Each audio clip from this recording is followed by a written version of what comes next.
Graça e paz, tudo bom com vocês? Bom, Jesus, a entrada triunfal. A entrada triunfal foi a lição número 2 desse trimestre e ela vem contando a entrada de Jesus em Jerusalém, cumprindo, né, assim, a profecia de Zacarias 9:9, que diz o quê? Alegra-te muito, ó filha de Sião, exulta, ó filha de Jerusalém, eis que o teu rei virá a ti, justo e salvador, pobre e montado sobre um jumento e sobre uma jumentinha, filho de uma jumenta.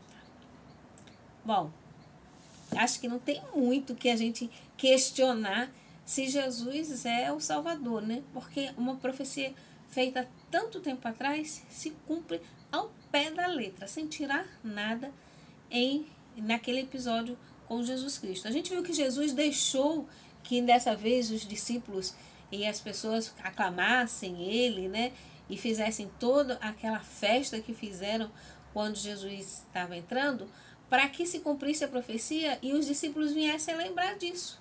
Mais tarde, todo aquele povo fosse lembrar. Quando Jesus está entrando, se sabia, era uma tradição de que os reis que seriam aclamados, eles entravam, né, montados a cavalo, e tinha-se um grande cortejo. Como o povo na época não tinha, né, naquela hora ali não tinha como fazer um grande cortejo, então assim, eles fizeram tudo o que podiam para que aquele momento fosse realmente um cortejo. Jesus chora quando chega ali porque ele lembra de tudo que ele vê, tudo que Jerusalém vai passar, que aquele povo vai passar por rejeitar o Salvador que veio a eles com tanto amor, né? E eles mais uma vez matam não somente um profeta, mas o Salvador, o Messias, né? E Jesus chora com muita tristeza, muito pesar, né? Na entrada de Jesus em Jerusalém, todos os olhos estão focados nele.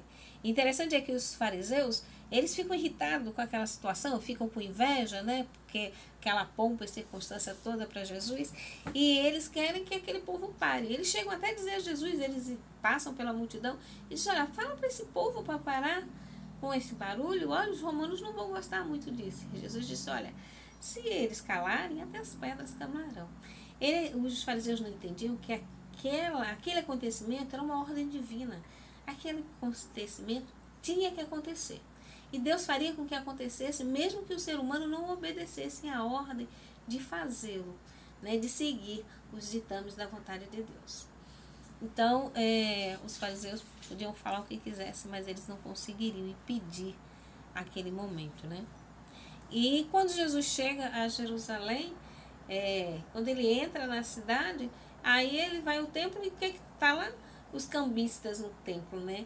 E aí ele vê aquela situação toda e ele expulsa os ladrões do templo, ele joga as mesas no chão, porque aquela casa é a casa de oração, é a casa do Pai.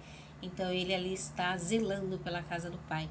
E interessante é que depois que os sacerdotes, os ladrões saem correndo, né, com aquela atitude de Jesus, saem apavorados do templo, o que vem se chegando são as pessoas doentes, os necessitados, né, os enfermos. E aí Jesus começa a exercer mais uma vez o poder da cura, né? E ali o templo de Deus volta a ser uma casa de oração, uma casa de cura para enfermos físicos e espirituais. E a gente viu que essa é a vontade de Deus, né? Que a casa dele seja uma casa de oração, uma casa de cura, não uma casa de venda, uma casa de negociação, porque é a casa de Deus. E ela tem que ser honrada e respeitada como a casa de Deus. Que Deus nos abençoe e que nós possamos continuar estudando essas lições tão abençoadas para a nossa vida. Obrigado pela sua companhia durante toda a semana. Não esqueça de deixar seu like, de compartilhar, de comentar e de também ser um missionário onde você for. Que a graça, a paz, o amor de Cristo seja contigo e com a sua vida. Ore por mim, eu estou sempre orando pelos inscritos do canal e por todos que estudam conosco. Fique com Deus. Até o nosso próximo encontro.